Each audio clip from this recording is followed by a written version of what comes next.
সুধী গৌর ভক্তবৃন্দগণ, আজকের এই ভগবতীয় সভাতে আমরা শয়ন একাদশী ব্রতের মহিমা সম্পর্কে আলোচনা করব।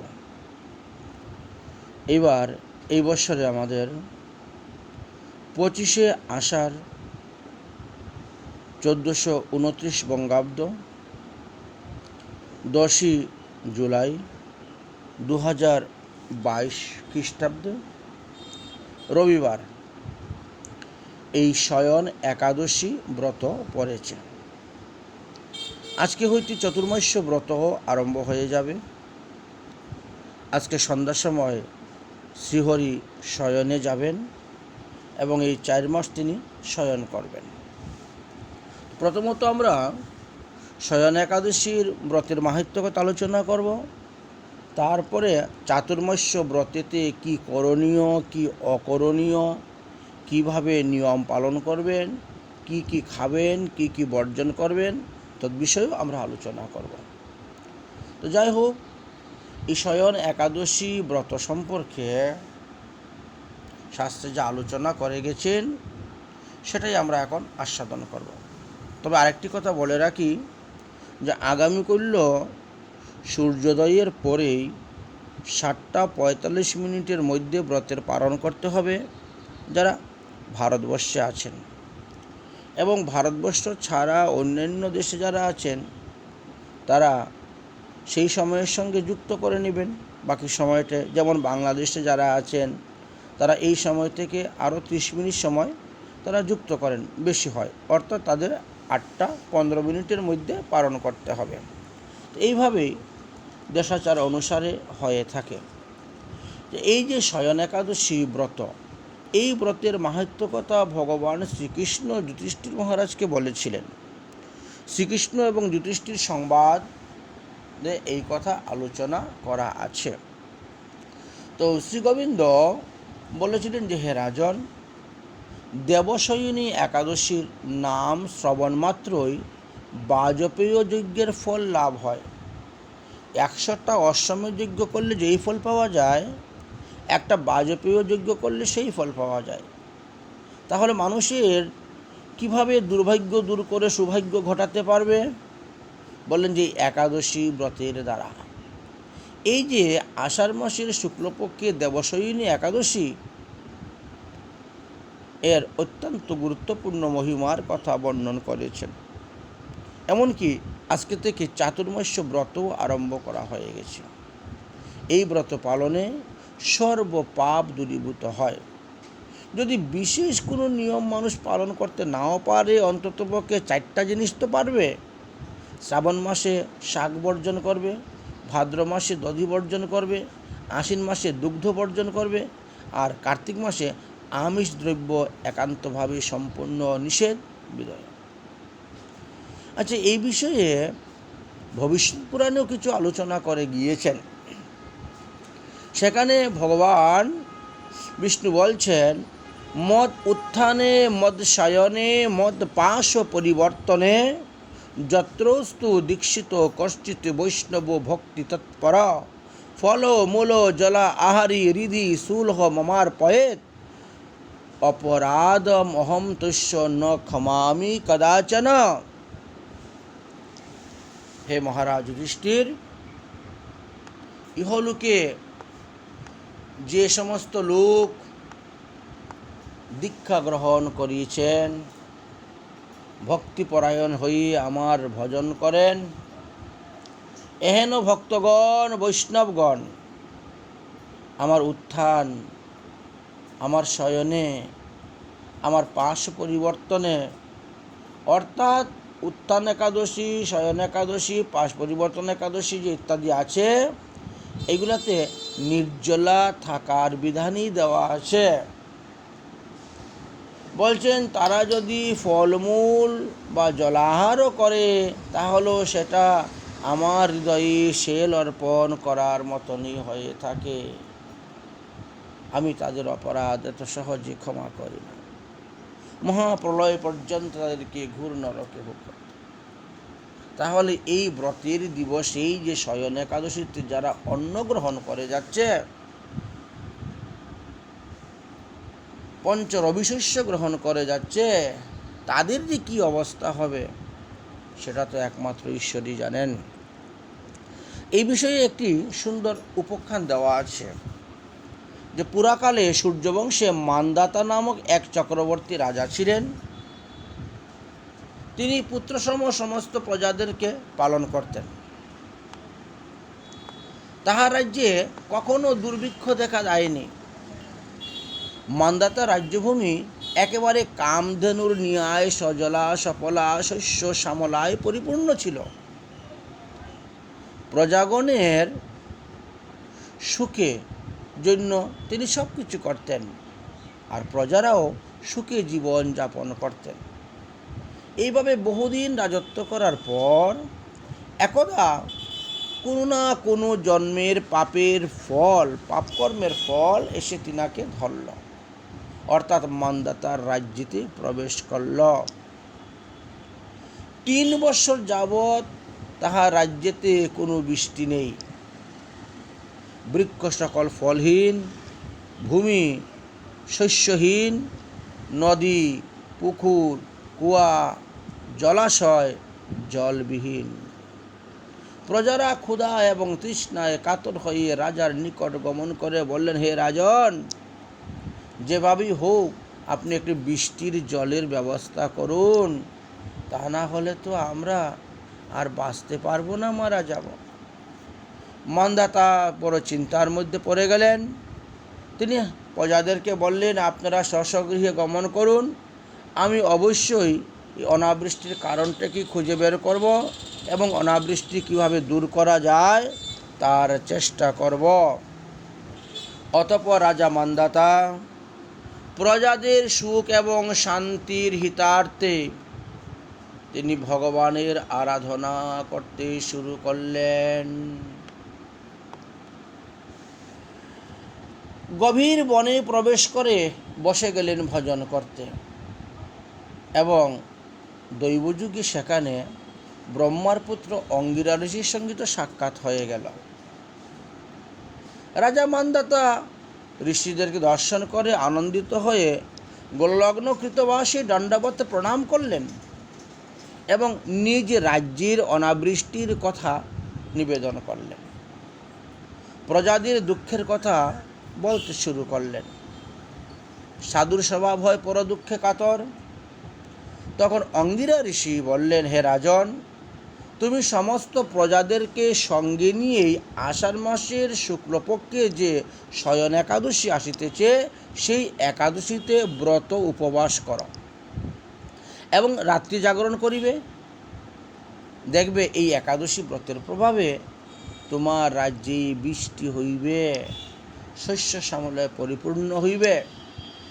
অতঃপর রাজা মান্দাতা স্বগৃহে প্রত্যাগমন করলেন এবং ঢুল পিটিয়ে সমস্ত রাজ্যে ঘোষণা করে দিলেন যে আষাঢ় মাসের শুক্লপক্ষের শয়ন একাদশীতে সমস্ত প্রজাগণ সহিত ব্রত পালন এবং রাত্রি জাগরণ হইবে। প্রজারা তখন রাজার আজ্ঞা পালন করিলেন এবং ব্রত প্রভাবে সমস্ত রাজ্যেই প্রচুর বৃষ্টি হল। মেদিনী পুনরায় শস্যে পরিপূর্ণ হল। আবার প্রজাদের মুখে হাসি ফুটিল। এইবার আমরা স্কন্দ পুরাণের নাগরখণ্ডের থেকে কিছু তত্ত্বকথা আলোচনা করব। ষষ্ঠ ভাগের 24 অধ্যায় লেখা আছে যে কোনো এক সময়ে নৈমিষারণ্যে শৌনকাদি ঋষিগণ সুতমুনিকে জিজ্ঞাসা করেছিলেন, হে মুনিবর, এই যে শ্রী শয়ন একাদশী, এই একাদশীর মাহাত্ম্য কথা আপনি আমাদের নিকটে বর্ণন করুন। তখন সুতমুনি বললেন যে এই একাদশী দিবসে কোনো একবার পৃথিবী প্রলয় হয়েছিল। তাই ভগবান বিষ্ণু ক্ষীরতটে একটি বটপত্রের মধ্যে শয়ন করেছিলেন বলিয়াই এই একাদশীর নামটি শয়ন একাদশী নামে প্রসিদ্ধ হয়েছে। এবং সেই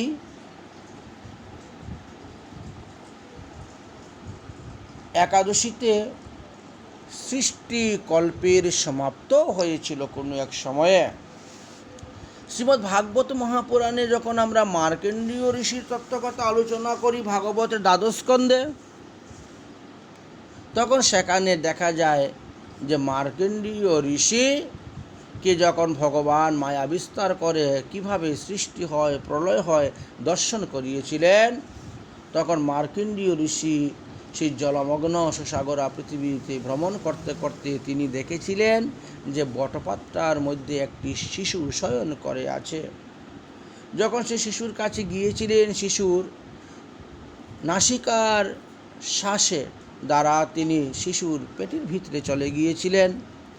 আবার যখন শিশু শ্বাস ত্যাগ করছে, আবার নাসিকা দিয়ে বেরিয়ে জলে পড়েছিলেন। এইভাবে ভগবান অপূর্ব লীলা দেখিয়েছিলেন।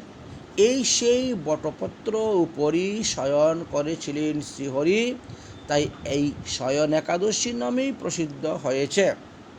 যাই হোক, এই দিবসে ব্রত উপবাস থাকিয়া যারা শ্রী ভগবান বিষ্ণুকে পূজা করেন বা 108টি তুলসী পাতা অর্পণ করেন বা রাত্রি জাগরণ করেন বা নির্জলা ব্রত করেন, ভগবান অতিশয় আনন্দিত হয়েই ভক্তের সমস্ত বাসনা পূর্ণ করে থাকেন। এই বিষয়ে সুন্দর একটি উপাখ্যান আছে। সুতমণি শৌনকাদি ঋষিগণের নিকটে সেইটি বর্ণন করিতেছেন নৈমিষারণ্যেতে বসে। পুরাকালে হিরণ্যকশিপুর পুত্র অন্ধক ছিলেন। এই অন্ধকের পুত্র হলেন বৃক নামক এক দৈত্য। সে হিরণ্যকশিপু হইতেও সহস্র গুণ ভয়ঙ্কর অসুর ছিল। যখন ভগবান নরসিংহ দেব কর্তৃক হিরণ্যকশিপু নিহিত হইলেন এবং দেবগণ কর্তৃক অন্ধক নিহিত হল, অর্থাৎ বধ হলেন, তারপরে বৃকদৈত্য রণস্থল হইতে পলায়ন করিয়া জম্বুদ্বীপের অন্তর্গত হাটেকেশ্বর নামক স্থানেতে আসিয়া এক গুফাতে প্রবেশ করল এবং তথায় অমরবর প্রাপ্তির জন্য ব্রহ্মার উপাসনা করতে লাগলেন। প্রথমত তিনি 1000 বৎসর ফল খেয়ে ভজন করেছেন। তারপরের 1000 বৎসর তিনি জল পান করে ভজন করেছেন। তারপরের 1000 বৎসর শুধু বায়ু সেবন অর্থাৎ বাতাস ভক্ষণ করে ভজন করেছেন। এইভাবে 3000 বৎসর ভজন করার পরও যখন দেখলেন ভগবান পাদপদ্ম তিনার লাভ হচ্ছে না, তখন তিনি আরও কঠোর তপস্যা করতে শুরু করলেন এবং এইভাবে 5000 বৎসর অতীত হওয়ার পর ব্রহ্মা তাহার তপস্যায় সন্তুষ্ট হয়ে তাহাকে বর দেওয়ার জন্য এসে উপস্থিত হলেন। ব্রহ্মা বললেন, হে পুত্র, আমি তোমার তপস্যায় সন্তুষ্ট হইয়াছি, তুমি মনোবাঞ্ছিত বর প্রার্থনা কর। বৃকদৈত্য বলিলেন, হে পিতামহ ব্রহ্মা, আমাকে জরা ব্যাধি মরণহীন অমর বর দান করুন। ব্রহ্মা তথাস্তু বলে অন্তর্ধান হয়ে গেলেন। অতঃপর বৃকদৈত্য স্বভবনে গমন করলেন। সমস্ত দৈত্য রাক্ষস দানবদেরকে নিয়ে তিনি যুক্তি পরামর্শ করতে শুরু করলেন, কিভাবে স্বর্গরাজ্য দখল করা যায়, কিভাবে অসুরদের আধিপত্য স্থাপন করা যায়। তিনি বলেন, আমি অমর, আমাকে কেউ মারতে পারবে না, অতএব যুদ্ধের প্রধান সেনাপতি আমি অগ্রের সামনে যাব আর তোমরা আমার পিছনে পিছনে থাকবে। স্বর্গরাজ্য দখলের উদ্দেশ্যে ইন্দ্রাদি দেবগণের সহিত তিনি যুদ্ধ ঘোষণা করলেন এবং যুদ্ধ করার জন্য সেখানে প্রস্তুত হলেন। এদিকে ইন্দ্র বৃকদৈত্যের তপস্যা এবং ব্রহ্মার নিকট থেকে অমরবরদান ইত্যাদি সংবাদ গুপ্তচরের দ্বারা প্রাপ্ত হয়ে তিনি ভয়ে ভীত হয়ে চিন্তার মধ্যে পড়ে গেলেন, কিভাবে স্বর্গরাজ্য রক্ষা করবেন, দেবতাদেরকে রক্ষা করবেন। অবশেষে নিরুপায় হয়ে তিনি ব্রহ্মার নিকটে গিয়ে উপস্থিত হলেন। যখন দেবরাজ ইন্দ্র সমস্ত দেবতাদেরকে সঙ্গে করে নিয়ে ব্রহ্মলোকে ব্রহ্মার নিকটে উপস্থিত হলেন আর এই সুযোগে বৃকদৈত্য সসৈন্যে গিয়ে স্বর্গরাজ্য দখল করে বসল। দৈত্যগুরু শুক্রাচার্য বৃকদৈত্যকে ইন্দ্রদেবের আসনে বসাইয়ে অভিষেক করে দিলেন। শুক্রাচার্য বিভিন্ন মন্ত্রণা দিলেন এবং তিনার যুক্তিতে যজ্ঞ করলেন যাতে এই স্বর্গরাজ্য অতি সহজে দেবতারা লাভ করতে না পারে। শুক্রাচার্যের মন্ত্রণাতে যজ্ঞের ফলে লাভের নিমিত্ত আদিত্য, বসু, রুদ্র, মরুত প্রভৃতি দেবগণের নিকটে এক একটি করে দৈত্য প্রেরণ করে রেখে দিলেন পাহারাদারের মতন, এবং সমস্ত মৃত্যুলোকে ঘোষণা করে দিলেন যে আজ হইতে কৃতিতলে যজ্ঞ, হোম, জপ, তপ, দেব অর্চন ইত্যাদি দেবতুষ্টি কার্য বন্ধ। যে ব্যক্তি করবে তার শিরচ্ছেদ হইবে। তারপরে কি করলেন? ওই বৃকদৈত্য গুপ্তচর মৃত্যুলোকে পাঠিয়ে দিলেন। সেই গুপ্তচরেরা পৃথিবীতে বিচরণ করতে শুরু করলেন, চিরুনি তল্লাশির মতো শুরু করলেন। কোথায় যজ্ঞ হচ্ছে, যাগ হচ্ছে, ভগবানের পূজা হচ্ছে, যেখানে যেখানে জপ, হোম, হরিভজন, সেখানেই তারা গিয়ে উপস্থিত হতো এবং সেখানের ভক্তদেরকে মস্তকে ছেদন করত। এইভাবে বৃকাসুরের অত্যাচারে মানুষ জর্জরিত হইতে শুরু হলো। সৈন্যগণ, ধর্মাত্মা মনুষ্যগণ সকলকে বধ করতে শুরু করল। আর সেটা হাটেকেশ্বর নামক স্থান ছিল। সেই হাটেকেশ্বর নামক স্থানেতে এইভাবে ঘটনা ঘটতে শুরু হয়েছে। অতঃপর কি হলো? বৃকাসুরের সমস্ত মানুষগণ, অসুরগণ যখন এইভাবে অত্যাচার করতে করতে করতে করতে তাদের পাপের ঘোড়াটা ভরে গেল, সেই সময়ে সংস্কৃতি নামক এক মুনি হাটেকেশ্বরে একটি গুফাতে প্রচ্ছন্নভাবে বসে তপস্যা করছিলেন। বৃকের অর্থাৎ বৃকদৈত্যের অনুচরগণ ভ্রমণ করতে করতে সেই গুফাতে প্রবেশ করল এবং তপস্যায় রত মুনিগণকে দেখিয়া অস্ত্র দ্বারা তাদেরকে প্রহার করতে শুরু করল। কিন্তু ভগবত ইচ্ছাতে কি হল? বিষ্ণু তেজের প্রভাবে মুনিগণ নিহত হইলেন না, বরং তাহাদের শরীরের তীক্ষ্ণ ধার অস্ত্রের আঘাতে কোনো কিছু হলো না। উপরন্ত অস্ত্র কুণ্ঠিত হয়ে গেল, ভূতা হয়ে গেল, ভেঙ্গে ভেঙ্গে পড়ে গেল। বৃকাসুরের অনুচরগণ এই আশ্চর্য ব্যাপারটি দর্শন করিয়া ভয়ে ভীত হয়ে সেখান থেকে পলায়ন করলেন এবং বৃকাসুরকে সমস্ত ঘটনা নিবেদন করলেন। অসুররাজ বৃকাসুর তখন সসৈন্যে সেখানে গিয়ে উপস্থিত হলেন। সাংস্কৃতিক মুনির প্রভাব দর্শন করার জন্য তিনি গেলেন। প্রজাদের মুখে শ্রবণ করার পরে বৃক অত্যন্ত ক্রোধিত হয়েছিলেন। তাই আরক্ত নয়নে ধৈর্যহীন হয়ে ক্রোধের বশীভূত হয়ে তিনি সংস্কৃত মুনি যেখানে অবস্থান করেন সেই গুফাতে গিয়ে উপস্থিত হয়েছেন। মুনি তখন ভগবানের ধ্যানে মগ্ন আছেন। সেখানে যে ভগবানের বিগ্রহ ছিল, চারিহস্তযুক্ত এক বিগ্রহ, সামনে গন্ধ, পুষ্প, ধূপ, দীপ দ্বারা তিনি পূজা করিতেছেন, ভজনে রত। বৃকাসুর তখন প্রথমেই মুনিকে ভৎসনা করতে শুরু করলেন, গালি দিতে শুরু করলেন। কে তুমি? এত বড় সাহস! আমার আদেশ অমান্য করিয়া তুমি এখানে বিষ্ণুর পূজা করিতেছ? তোমার অগ্রে ধূপ পুষ্পাদি আমি দেখিতেছি। এই চারিহস্তযুক্ত প্রতিমাটি কার? কেন পূজা করছ?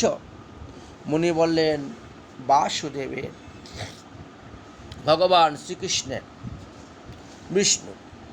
বৃকাসুর তখন বাম পদ দ্বারা মুনিকে লাথি মারলেন।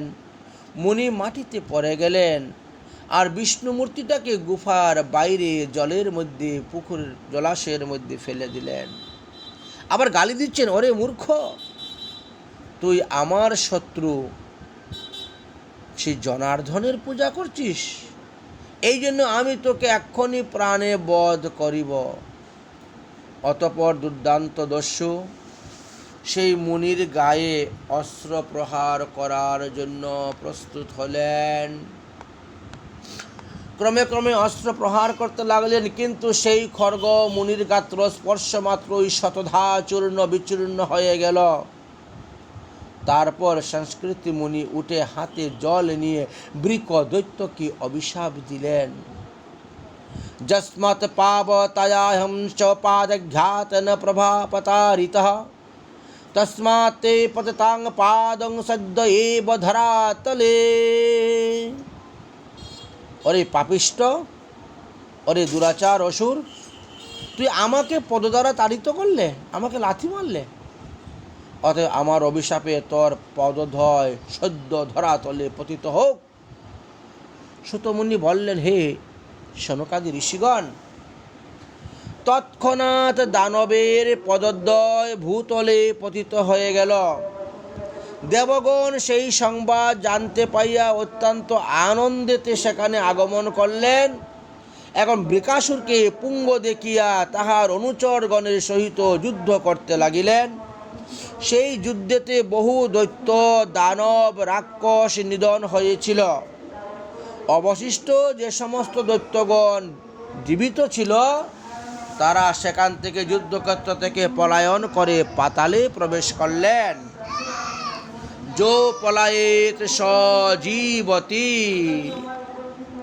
দেবরাজ ইন্দ্র পুনরায় স্বর্গরাজ্য দখল করে বসলেন এবং নিষ্কণ্টক স্বর্গরাজ্য তিনি ভোগ করিতে লাগিলেন।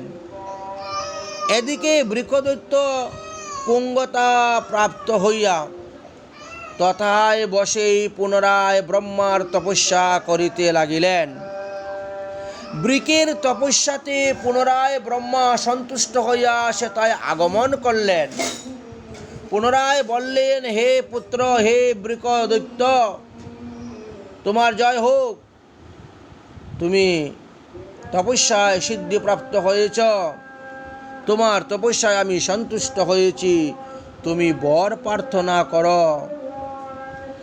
বৃকাদৈত্যের বাক্য বৃকাদৈত্য তখন বলছেন, হে পিতা, হে বিধাতা, আমার পাদদ্বয় দান করুন, যাতে আমার দেহ থেকে আমার দুটি চরণ আবার বেরিয়ে যায় এবং আমি আবার পুনরায় হাঁটতে পারি। বৃকাদৈত্যের বাক্য শ্রবণ করিয়া ব্রহ্মা বড় চিন্তায় পড়িলেন। কেমন করে সংস্কৃতি মুনির অভিশাপকে অপেক্ষা করবেন, তিনি তাকে কেমন করে বর দিবেন। ব্রহ্মা 7 পা চিন্তা করে অবশেষে তিনি সংস্কৃতি মুনির নিকটে গিয়ে উপস্থিত হলেন এবং মুনিকে বললেন, হে মুনিবর, বৃকাদৈত্যকে আপনি যে অভিশাপ দিয়েছেন তাহা আপনি ফিরত নিয়ে নিন এবং যাহাতে আমার ভক্ত বৃকদৈত্যের পুঙ্গতা দূর হয়ে পুনরায় তার দুটি পা সৃষ্টি হয়, এইরূপ আশীর্বাদ করুন। সংস্কৃতি মুনি বললেন, হে পিতামহ ব্রহ্মা, এই দৈত্য অতিশয় দুষ্ট, দুরাচার। দেবতাগণের অনিষ্ট কামই হল ইহার মুখ্য কর্ম। বিশেষত এ আমার পরমারাধ্য ভগবান বাসুদেবের অহিতকারী। আপনার বরেশে জরা মরণ বর্জিত হয়ে মহাবলবান হয়েছে। এখন পাদযুক্ত হইলে সমস্ত জগৎ বিনষ্ট করিবে। অতএব বৃকাদৈত্য এই অবস্থায় পড়ে থাকুক, এটাই জীবগণের মঙ্গল, প্রজাদের কল্যাণ। ব্রহ্মা বললেন, সে এতদিন যাবৎ আমার তপস্যা করেছে, সুতরাং তাকে তো কিছু না কিছু ব্রতের ফল দিতেই হবে। আবার আপনার বাক্যকেও আমি অমান্য করতে পারি না। অতএব আপনার বাক্য যাতে রক্ষা হয়, আমার বাক্য যাতে রক্ষা হয়, এই রকম একটা ব্যবস্থা করুন। তাকে তো তপস্যার ফল দিতে হবে। সংস্কৃত মুনি বললেন এই অবস্থার নাম হলো প্রাবৃট কাল। প্রাবৃট কাল, হ্যাঁ, যদি কোনো ব্যক্তির উপর প্রাবৃট কালের বিধান করা হয় তবে সেই ব্যক্তি কখনো আর যুদ্ধ অভিযান করবে না, অন্যায় অত্যাচার করবে না, তার হৃদয়ের মধ্যে একটা ভয় ভীতি থেকে যাবে। অতএব সেটাই করা হোক।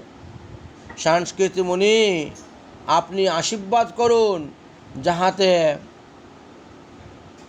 বৎসরের মধ্যে 6 মাস বৃকাসুরের পদদ্বয় সৃষ্টি হয়ে সে হাঁটতে পারে, চলাফেরা করতে পারে, সকর্ম করতে পারে। বাকি 6 মাস না হয় আপনার অভিশাপে সে পুঙ্গ হয়েই থাকবে। এইভাবে প্রাবৃট কাল ব্যবস্থা করুন, তাহলে আপনার অভিশাপও মিথ্যা হবে না, আর আমার তপস্যার ফলও বৃথা যাবে না। সংস্কৃত মুনি বললেন, হে পিতামহ ব্রহ্মা, আমি কেবল আপনার সম্মান রক্ষার্থে এই প্রাবৃট কালের বিধান অনুমোদন করিতেছি, তবে 6 মাস নয়, 4 মাস, অর্থাৎ বৎসরের মধ্যে শয়ন একাদশী হইতে উত্থান একাদশী পর্যন্ত এই 4 মাস বৃকাসুরের পতিত পদদ্বয় পুনরায় দেহেতে সংযুক্ত হইবে, সে চলাফেরা করতে পারবে। আর যখন উত্থান একাদশী আসবে, কার্তিক শুক্লা দ্বাদশীতে তার পদদ্বয় আবার খুলে পড়ে যাবে, খসে পড়ে যাবে পৃথিবীতে, এবং আষাঢ় শুক্লা দশমী পর্যন্তই এই 8 মাস বৃকদৈত্য পুঙ্গ প্রাপ্ত হইয়া গুফার মধ্যেই পতিত হয়ে থাকবে।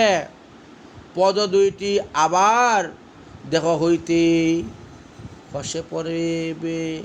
এইভাবে প্রতি বৎসর মধ্যে 4 মাস সে পাপ চরণ পাইবে এবং তার দ্বারা চলাফেরা করতে পারবে, আর বাকি 8 মাস তার দেহ হইতে পদদ্বয় স্খলিত হইয়া ভূতলে পতিত হয়ে পুঙ্গ ন্যায় অবস্থান করবে।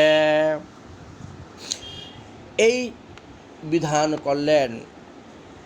সুতমুনি বললেন, হে শুনক আদি মুনিগণ, সংস্কৃত মুনির কৃপাতে তৎক্ষণাৎ নবজাত পদ উত্থিত হল, তার দেহ হইতে সংযুক্ত হল।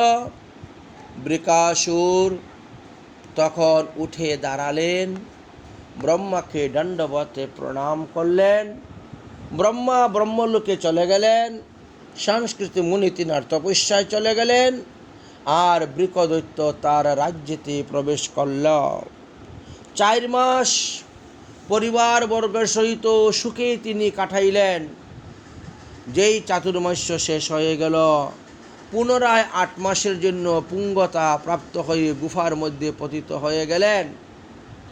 এইভাবে বহু বৎসর অতিক্রম হয়ে গেছে। বৃকদৈত্য আর ধৈর্য সহ্য কিছুই করে রাখতে পারছেন না। বৃকদৈত্য তিনার এই দুরবস্থার কারণ স্বরূপ তিনি সংস্কৃত মুনি বা অন্যদের উপরে ক্রোধিত হইতে শুরু হলেন। দেবতাগণকে স্মরণ করত ক্রোধামৃত হয়ে পুনরায় যখন 4 মাসের জন্য তিনি পদসংযুক্ত হইলেন, তখন সেই বৃকদৈত্য রাগের বশীভূত হয়ে, ক্রোধের বশীভূত হয়ে মনুষ্য এবং দেবতাদেরকে পীড়া দিতে লাগিলেন। বৃকদৈত্যের অত্যাচারে দেবগণ স্বর্গরাজ্য ত্যাগ করিয়া অন্যত্র অবস্থান করিতে লাগিলেন। তারপরে যখন 8 মাসের জন্য বৃকাসুর পুঙ্গ হয়ে পড়ে গেল, দেবতারা পুনরায় এসে স্বর্গরাজ্য 8 মাস ভোগ করেন। এবার কি হলো, বৃকদৈত্য অসুরদেরকে নিয়ে 4 মাস স্বর্গরাজ্য ভোগ করে, আর দেবতারা 8 মাস স্বর্গরাজ্য ভোগ করতেছেন। বৃকদৈত্য যখন পুঙ্গ অবস্থায় পড়ে থাকে, তখন দৈত্যরা নিরাশ হয়ে পালিয়ে আসে। এবার 8 মাসে স্বর্গের যে সামগ্রী তারা বৃদ্ধি করেন, দৈত্যরা 4 মাসে সেই সমস্ত দ্রব্য চুরি করে রসাতলে নিয়ে চলে যায়। এইভাবে আরও কয়েক বৎসর অতীত হইল। একবার দেবরাজ ইন্দ্র অত্যন্ত দুঃখের সহিত দেবগুরু বৃহস্পতিকে গিয়ে বললেন, হে গুরুদেব, এইভাবে আর কতদিন স্বর্গরাজ্য চলবে? আমরা 8 মাস স্বর্গের শোভা বৃদ্ধি করে রাখি, আর বৃকাসুরের দলবল তারা আসে যখন বৃকাসুর লব্ধ পদ প্রাপ্ত হয়, আর 4 মাসেই সব নষ্ট করে দেয়। যাহাতে বৃকাসুরের এই লব্ধ পদ লাভ করা সত্ত্বেও সে আমাদের স্বর্গরাজ্য দখল করতে না পারে, স্বর্গের কোনো অনিষ্টতা করতে না পারে, তার একটা বিহিত ব্যবস্থা করুন। দেবগুরু বৃহস্পতি বললেন, অশিন্ন সেন নামং ব্রতমা স্থিত মহাত্তপ বিষ্ণু আরাধনার তায় ততে কুরু সে সমাহিত। হে দেবরাজ ইন্দ্র, আপনি সমস্ত দেবগণকে সঙ্গে করে নিয়ে আষাঢ় মাসের শুক্লপক্ষের যে একাদশী, এই দিবসে নির্জলা ব্রত করবেন। অশূন্য শয়নং, সমস্ত রাত্রি জাগরণ থাকবেন, ঘুমাবেন না। এবং ভগবত বিষ্ণুর পূজা করবেন। ভগবত বিষ্ণু চরণে 78 তুলসী পত্র অর্পণ করবেন। 16 উপচারে ভগবান বিষ্ণুর পূজা করবেন। নিত্য গীত বাদ্য পুরাণ পাঠ করবেন। ধূপ দীপ নৈবেদ্য পুষ্প চন্দনাদি অর্পণ করে অর্ঘ্যাদি অর্পণ করবেন। প্রতি জামে জামে হরির আরতি করিবেন। প্রত্যেক জামে জামে আরতি করবেন, তবেই শ্রীহরি তোমার প্রতি প্রসন্ন হইয়া তোমাকে অবিলাসিত বর প্রদান করিবেন। অতঃপর দেবরাজ ইন্দ্র সমস্ত দেবগণকে সঙ্গে করে নিয়ে ক্ষীরসাগরের তীরে গমন করলেন, এবং সেইখানে তিনি এই শয়ন একাদশী ব্রত উপবাস থেকে, রাত্রি জাগরণ থেকে জামে জামে ভগবানের পূজা আরতি করতে আরম্ভ করলেন। তাহাতে তাদের ব্রতটি ভগবান সন্তুষ্ট হয়ে গেলেন, এবং দেবতাগণের সম্মুখে ভগবান প্রকট হয়ে বললেন, হে দেবগণ, হে দেবরাজ ইন্দ্র, আমি তোমাদের ব্রতটি সন্তুষ্ট হয়েছি, অতএব তোমরা আমার নিকটে বর চাও। দেবরাজ ইন্দ্র হস্তজোড় করে প্রণাম করে বললেন, হে জনার্দন, দুরাত্মা বৃকাদ অসুর, বৃকদসুর বা বৃকদৈত্য প্রতি বৎসর 4 মাস প্রাপ্ত হয়ে লব্ধ পদ পেয়ে স্বর্গে আরোহণ করে আর স্বর্গের সমস্ত কিছু নষ্ট করে দেয়। আমরা 8 মাসে যা কিছু সংগ্রহ করি সে 4 মাসে সব নষ্ট করে দেয়। সংস্কৃত মুনির অভিশাপ হেতু ওই 8 মাসে পুঙ্গ অবস্থা প্রাপ্ত হয়, আর তখন আমরা শান্তিতে স্বর্গে বাস করতে পারি। এই বিষয়ে আপনি যথেষ্ট অবগত আছেন, আমরা আর আপনাকে কি বলবো। হে দেবদেব জনার্দন, যাহাতে সর্ব অবস্থায় সর্বকালে আমরা স্বর্গরাজ্য প্রাপ্ত হইয়া সুখে বাস করতে পারি, তার একটা বিধান করুন। ভগবান বিষ্ণু বললেন, হে দেবগণ, হে দেবরাজ ইন্দ্র, পদ্মজনী ব্রহ্মা তাহাকে অজর অমর বর দিয়েছেন, অতএব আমি তাকে কিভাবে বধ করব? আর সে জীবিত থাকতে তোমরাই বা কি প্রকারে সুখে রাজ্য প্রাপ্ত হইবে? তবে এই অবস্থায় আমি তোমাদের জন্য একটি উপায় করিব। যেহেতু তোমরা আমার এই শয়ন একাদশী ব্রত পালন করিয়াছ, সেহেতু আমি ক্ষীরসাগরে শয়নের পূর্বেই একটি ব্যবস্থা করিব। কি ব্যবস্থা করবেন প্রভু? ভগবান বিষ্ণু বললেন, ক্ষীরাবদার নব পরিত্যজ্যম হাটিকেশ্বর সংস্থিতে ক্ষেত্রং গত্বা সমং লক্ষ্যা ততোপরি ততোপরাম তস্তোপরি ততোপরাম করিষ্যামি তহং শত্রুম সায়নম যত্নমাস্তিতা যাবৎ চ চতুরামস্যানম তথা শন চলিষ্যতি।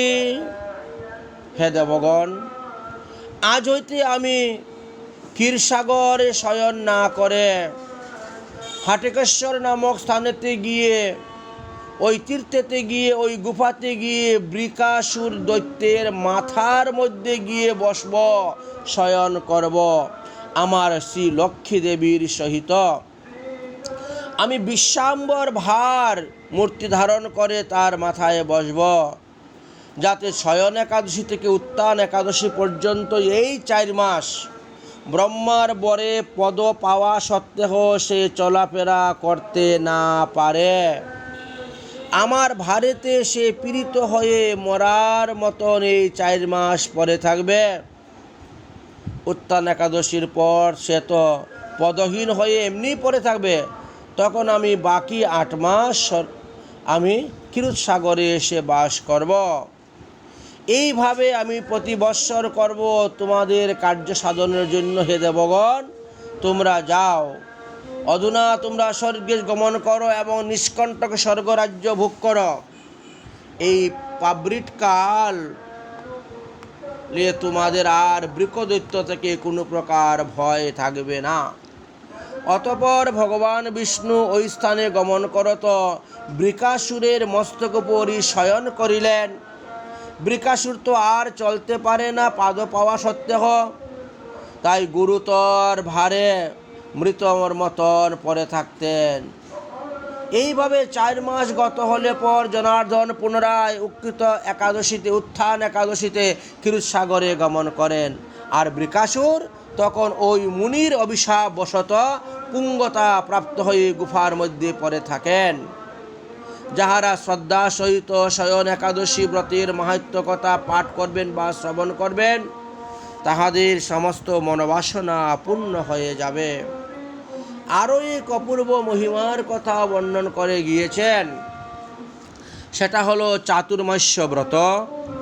সুতরাং আমরা আগামী পর্বতে এই চাতুর্মাস্য ব্রতেতে কি কি গ্রহণীয়, কি কি বর্জনীয় ইত্যাদি বিষয়ে আমরা আলোচনা করব। আজকের মতন একাদশীর মাহাত্ম্য কথা, ভগবতীয় কথা এখানেই বিশ্রাম। তবে বিশ্রামের আগে আবার বলে দিচ্ছি, এই যে আজকের শয়ন একাদশী ব্রত, এই ব্রত থেকেই শ্রীহরি শয়ন করেন। আজকে সন্ধ্যার সময় শ্রীহরি শয়ন হইবে এবং 4 মাস পরে গিয়ে তিনি শয়ন থেকে উঠবেন। এই যে চাতুর্মাস্য, এই চাতুর্মাস্যে কি কি দ্রব্য বর্জনীয় ইত্যাদি বিষয়ে হরিভক্তি বিলাসে বিস্তারিতভাবে বর্ণন করা আছে। আমরা হরিভক্তি বিলাস থেকেই এই তত্ত্বকথাগুলা আস্বাদন করব। উপরন্ত আজকে যারা একাদশী ব্রত করবেন, তারা আগামীকাল সূর্যোদয়ের পর 7:45 মধ্যে, সকালে দিবা 7:45 মধ্যে পালন করবেন। এটা ভারতবর্ষের জন্য, ভারতবাসীদের জন্য। অন্যান্য যারা যেখানে আছেন তাদের নির্দিষ্ট সময় অনুসারেই তারা ব্রত পালন করবেন। জয় শ্রী রাধে, নিতাই গৌর হরিবল। শ্রী শয়ন একাদশী মহারানী কি জয়।